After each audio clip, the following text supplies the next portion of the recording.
स्वाति और मयंक एक दूसरे से बहुत प्यार करते थे। मयंक, तुम मेरे लिए क्या कर सकती हो? मैं तुम्हारे लिए नौकर बन सकता हूँ, माली बन सकता हूँ, प्रेस करने वाला, सब्जी वाला, राशन वाला, दूध वाला, सब बन सकता हूँ डियर।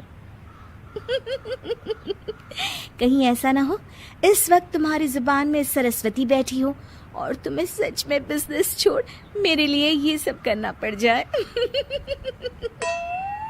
दरअसल स्वाति और मयंक के घर वाले उन दोनों की शादी तय कर चुके होते हैं, लेकिन एक दिन अचानक मयंक के पिता स्वाति के पिता से मिलने आते हैं।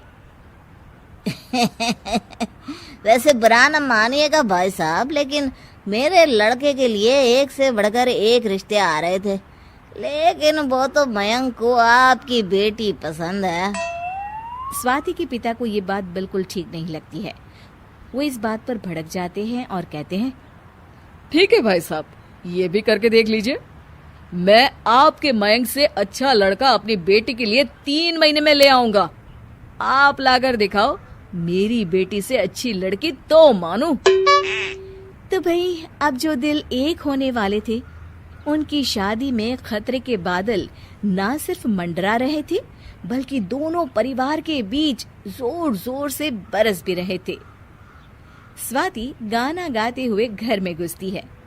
मैं ससुराल नहीं जाऊंगी, डोली रख दो कहारो।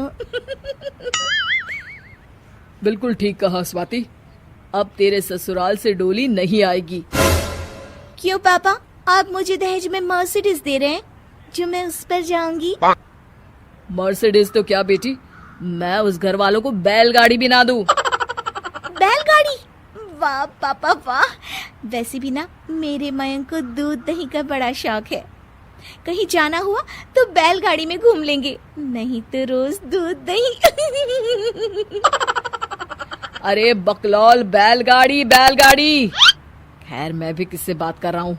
100 की सीधी एक बात सुन ले, अब तेरी शादी मयंक से नहीं हो रही है। मैं तेरे लिए मयंक से अच्छा लड़का ढूंढ लूंगा।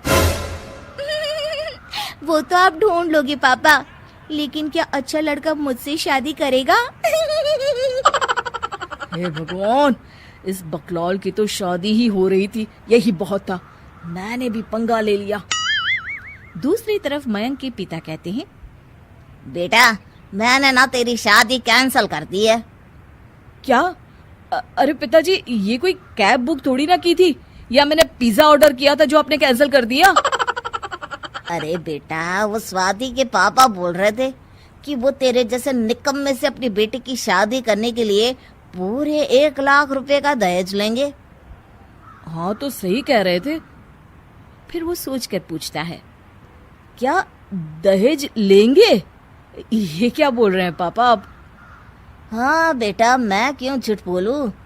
बोल रहे थे कि दहेज ही नहीं बल्कि तुझे घर जमाई भी बनाएंगे। मयंक पिता की बात सुनकर थोड़ा शक करता है और सीधे स्वाति के घर पहुंच जाता है। वो देखता है कि उसके पिता स्वाति के रिश्ते के लिए किसी पंडित से बात कर रहे थे। देखिए पंडित जी, हमें तो ऐसा लड़का चाहिए जिसका परिवार बिल्कुल घमंडी ना हो। अरे राम प्रसाद जी, आपने तो अपनी बेटे की शादी तय कर दी थी लक्ष्मी प्रसाद के बेटे के साथ।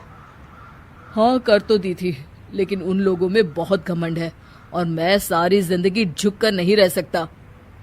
मयंक स्वाति के पापा की सारी बात सुनकर सन्न रह जाता है और घर वापस आकर अपने पिता से बात करता है। अरे मैं तो मजाक कर रहा था, अब वो दिल पर लेकर बैठ गए तो मैं क्या करूं। तुम कहो तो मैं चलकर माफी मांग लेता हूं बस। लेकिन मयंक ये भी नहीं चाहता था कि उसके पिता उसकी वजह से किसी के सामने झुके। नहीं पापा, अब तो मैं ही बनूंगा स्वाति का पति नंबर 1। अब पति नंबर 1 बनने के लिए क्या करेगा मयंक? देखिए अगले एपिसोड।